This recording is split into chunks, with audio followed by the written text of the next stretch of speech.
There comes a time in your career when you have to design a database beyond what the system designs for you. And nowadays people use WordPress and many other tools and let them design. But for smaller databases, it's okay. But for larger databases, it's going to require you to have the knowledge on how to create a database from scratch. And this is what I'm just about to show you in a very simple manner. And trust me, databases are so important right now that even if you own a flower shop or you own a large business, you're going to have a database. A flower shop is going to have a database of their customers, of their bouquets and arrangements. A large company is going to have a database of their inventory or a database of their customers and whatever have you. So now we're going to start with let's say you take a sample online company that's selling products from different vendors, sort of like what Amazon does. But of course, Amazon is huge, so I don't want you to get overwhelmed here. But remember, Amazon started as a small company, and there are many small companies that are out there. Now you're entrusted with designing a database for them. And where do you start? Where do you begin? So the three words that I like to state here is business process flow. Always start from the business process flow. The way the business is conducted is the same way you're going to start designing the database, using the physical entities of the business into the database. So let's start with this online company. What's the most important thing for an online company? Customers. So here's what we're going to do is we're going to create a box here which says customers. Obviously they need customers. Now when they get customers, what do the customers do? The customers review a catalog. So what we are going to do here is write the catalog. And of course, this catalog contains items. So these items are provided by vendors. So now this is another entity. The customers review the catalog, review the items, and then they purchase or make orders for the items. So you can see that there are orders now. Finally, the customers have to pay. So there's payments. So that could be an invoice or purchase order. Once that approval is given, then the orders are shipped to the customers. So if you notice, this is the standard business process flow of this online company. These are the physical entities. They are customers. The catalog is a physical thing. Vendors, they're physical vendors. Now let's take one of these entities, like the customers, and let's break it down to their characteristics or a profile. So what are the characteristics of a customer? Well, every customer has a first name.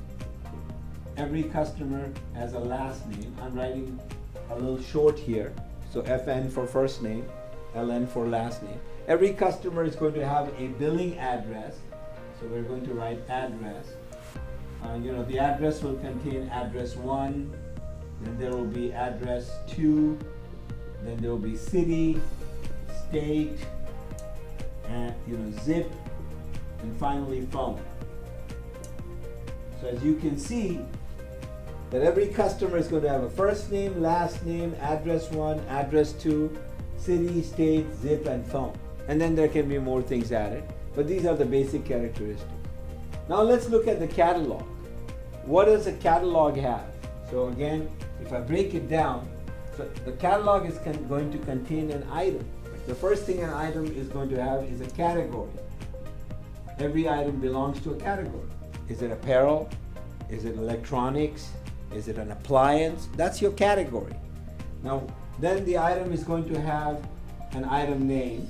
So we're going to call it item name. Then the item is going to have a quantity on hand. How many quantities of that item do they have? The item is going to have an item price. description, and then so on and so forth. Now what are these? So this way you have to break them down. So if you carefully examine, these entities become your tables. So when you're designing the database, these are your tables. And don't worry about, well, are there any other tables? There will be a lot more tables that will get added to it. You know, I did one database for a very small deli, and they had 46 tables that got added to it after we were done. So there is a process called normalizing the database. But you don't start with normalizing. That comes at the end, where you balance everything. That's what normalizing means. Right now you're just starting. So you're going to say, okay, these are my columns. And if you notice that the way to import data into a database or do data entry is through a form. So these very column names are going to become the fields of the form. So when you create a web form, you're going to first create these fields. So most people think that when they start with web designing, they have to design the form first, but it's actually backwards. You have to first design the database, because when your customer comes and fills the database, then the data has to go into the database. When the customer comes and fills a form, the data has to go inside the database. So these are the column names of each entity. So this is the way that you can break down the catalog, then you can break down the vendors. What do vendors have? Vendors have a company. Vendors have a company address, a point of contact. So a phone number, an email address, a website. These are all the column names. What do you think an order contains? An order would contain an order name, an order date, an order amount, payment amount. What do you think a payment information would contain? The name of the person, their billing address, the title, the type of payment they want to do, PayPal, credit card. So this way you can break it down, and once you break it down, you have all your tables. Now once you have your tables, it's time to re-examine the business process flow. But this is a good start. Now in the next part, I'm going to go back to my computer and show you how to now create these tables once you have this paper design ready for you. Now today I'm going to give you a tool. First and foremost, I want you to know that all databases use one language. It's called the structured query language, generally pronounced as SQL, some say SQL. It's the same thing. Now most people are intimidated by it, but you don't need to, because it is very similar to the English language. Unlike general programming or coding languages, SQL is very similar to the English language. Now most people say, well, how can I practice a database without having a database on my computer, or my computer does not have that much memory or hard drive? Well, this is my gift to you. I can give you a tool right now from Oracle, which is free, and it lets you practice your SQL skills online, just with a computer and an internet connection and a browser. And you don't need to have any fancy equipment. You don't need to have any Oracle database. All you do is you go ahead and watch my screen. So as my screen begins, I have my Google browser open. You can have Internet Explorer or any other browser, and you will type live sql.oracle.com. As you can see, that's already coming up. Now, Oracle does require that you create an account with them. Don't worry, it's a free account. You can create it, and notice start coding now. It is Oracle's gift to all developers so that they can test their database skills or test their database equipment right there. So going back to our example of this live company that's selling products online, I'm going to start by creating a table. So I'm going to click here on Start Coding Now. And as soon as the coding window opens up, there's your SQL worksheet.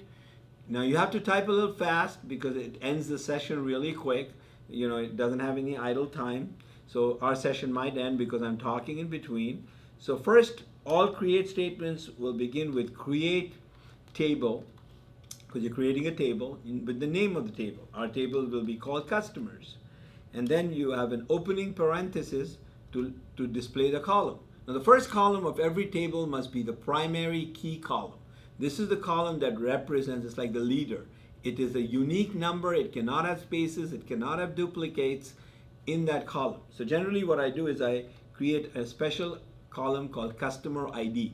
Now whenever you specify it as a customer ID, you have to specify what type it is. So this is going to have a number.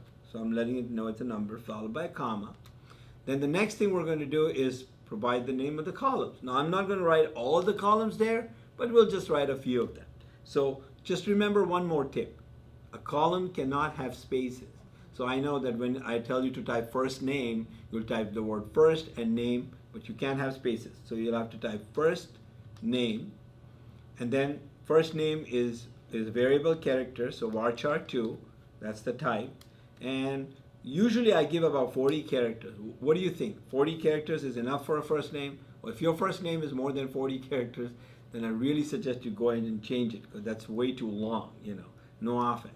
And then we go with the last name. We'll give the same thing to the last name. Now, in my lifetime, I've seen a last name called Chinch Pokli. It's a funny last name, but it's the only longest last name I've seen.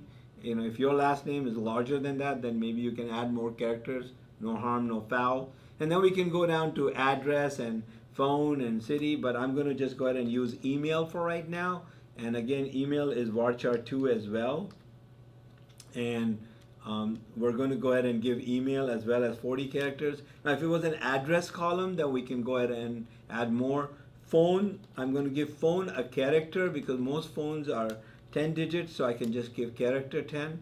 And now when I'm down to the last column, I need to specify and let the database know that the customer ID column that I created on the top, that is the primary key. So I'm going to specify in this format. I'm going to say constraint, and then I'm going to type the name for the constraint. It's very important to type the name so that you can search for it later. So I'll call it custID_PK. Again, remember, no spaces. And then I'm going to let it know it's a primary key, and then I'm going to specify the name of the column, customer ID. Once I get the name of the column, then I can close.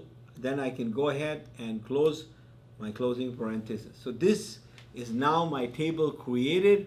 I'm going to go ahead and copy these right now by pressing Control C on a PC keyboard or Command C on a Mac.